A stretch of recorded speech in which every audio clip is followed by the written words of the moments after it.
Թանկագին հայրենակիցներ, հարգելի գործընկերներ, զարմանալի չէ, ինչպես բոլոր բռնապետական ռեժիմի իշխանությունները դասական իմաստով, այնպես էլ Հայաստանի Հանրապետության իշխանությունները անընդմեջ հայտարարում են,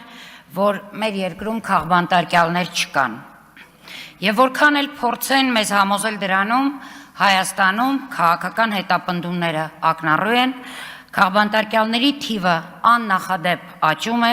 իսկ արդարադատությունը բանտարկված է։ Երբ քաղաքացիներին ամիսներով պահում են կալանքի տակ, միայն այն պատճառով, որ նրանք փողոց են փակել, անկախության հրապարակում են կանգնել, կամ պարզապես համարձակվել են ասել «ես համաձայն չեմ», դա հենց քաղաքական հետապնդում է։ Երբ բողոքի ակցիայի ժամանակ բռնությունը կիրառվում է ուժայինների կողմից, բայց դատարան է գնում ոչ թե բռնություն գործադրողը, այլ սեփական իրավունքները պահանջող քաղաքացին, դա հենց քաղաքական ճնշում է։ Երբ քննչական մարմինները մի գործը քարշ են տալիս տարիներով, որովհետև մարդը ընդդիմադիր է, իսկ մյուս գործը փակում են ժամերի ընթացքում, որովհետև մարդը իշխանության յուրայինն է, դա հենց ընտրովի արդարադատությունն է։ Եվ երբ քաղաքացիներին գիշերը կամ առավոտ կանուխ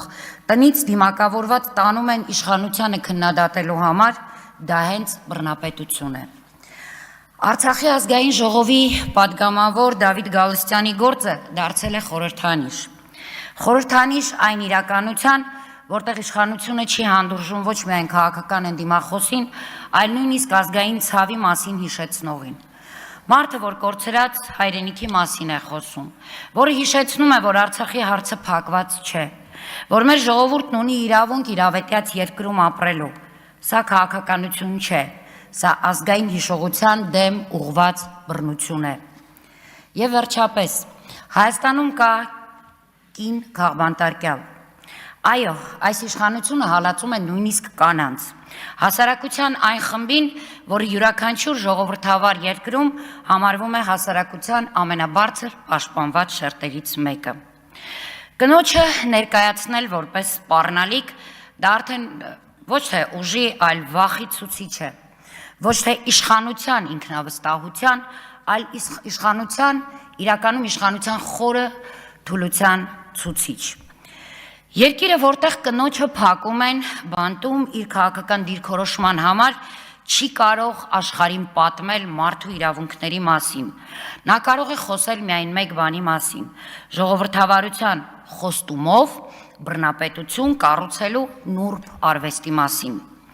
Եվ հիմա ամենացավոտը՝ իրավապաշտպանները լուռ են, միջազգային կառույցները լուռ են, իսկ իշխանության համար այս լռությունը դարձել է հարմարավետություն, ավելի շուտ կանաչ լույս։ Այն կազմակերպությունները, որոնք մինչ 2018 թվականը աղմուկ էին բարձրացնում յուրաքանչյուր աննշան խախտման մասին, այսօր նախընտրում են չնկատել քաղաքական կալանավորումները, չեն խոսում, չեն արձագանքում, չեն կանգնում բռնության ենթարկված մարդու կողքին։ Իրավապաշտպանի լռությունը օրինականացնում է անօրինականը։ Իրավապաշտպանի լռությունը դառնում է բռնության կամ դրա հանդուրժողության նշան։ Այսօր անհրաժեշտ է պայքարել ոչ միայն ընդդիմադիրների իրավունքի համար, այսօր պետք է պայքարել Հայաստանի որպես պետություն գոյություն ունենալու համար կամ գոյության իրավունքի համար։ Պետությունը, որտեղ մարդիկ բանտարկվում են իրենց խոսքի համար, այլևս ժողովրդավար չէ։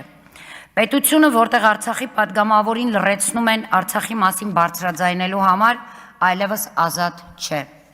Պետությունը, որտեղ կանայք դառնում են քաղբանտարկյալ, այլևս արդար չէ։ Այս իրավիճակը չպիտի շարունակվի։ Քաղաքական հետապնդումները, ընտրովի արդարադատությունը եւ քաղբանտարկյալների գոյությունը քայքայում են մեր պետությունը։ Ժողովուրդը պահանջ ունի։ Օրենքը, արդարությունը եւ վստահությունը պետք է վերականգնել։ Իրավունքի ու ժողովրդավարության ուժը պետք է թույլ չտա, որ իշխանությունը շարունակի տիրապետել վախով ու ճնշումով։ Պետք է փոխել այս իրավիճակը օր առաջ։ Մեր երկրում իշխանության պետք է լինի միայն այն ուժը, որը չի խախտում քաղաքացիների իրավունքները։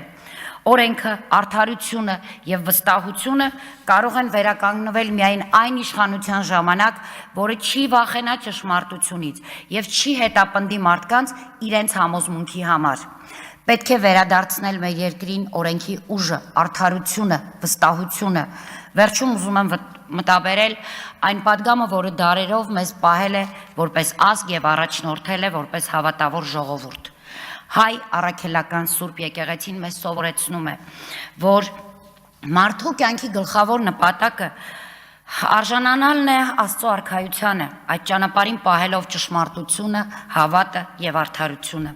Եվ այստեղ կա կարևոր մի հոգեվոր խորհուրդ, ճշմարտություն, որը թերևս այս իշխանությունը ունակ չի հասկանալու։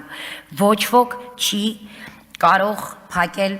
ճշմարտության, հավատի եւ արդարության ճանապարհը։ Այդ ճանապարհը չի սահմանափակվում ոչ բանտերով, ոչ կալանքի երկաթե դռներով, ոչ էլ քաղաքական հետապնդումներով։ Եթե մտածում են, որ բանտերը կարող են մեզ հեռացնել Աստծուց կամ վախեցնել արդարության ճանապարհից, ապա սխալվում են, որովհետև Աստծո արքայությունը որոնողը գիտի։ Ճնշումները միայն մաքրում են հոգին, իսկ փորձությունը խորացնում է հավատը։ Իշխանությունը կարող է բանտարկել մեզնից յուրաքանչյուրի մարմինը, բայց չի կարող բանտարկել ոչ մեր խիղճը, ոչ մեր հավատը, ոչ մեր ձայնը։ Եվ եթե այսօր որևէ մեկին փորձում են լռեցնել կամ ահաբեկել, ապա թող հիշեն, վախը միայն բաժանում է, հավատը միավորում, վախը ժամանակավոր է, ճշմարտությունը հավիտենական։ Ազատություն մեր բոլոր քաղբանտարկյալներին, ազատություն Բաքվում պատադարված եւ գերեվարված մեր բոլոր հայրենակիցներին։ Շնորհակալ եմ։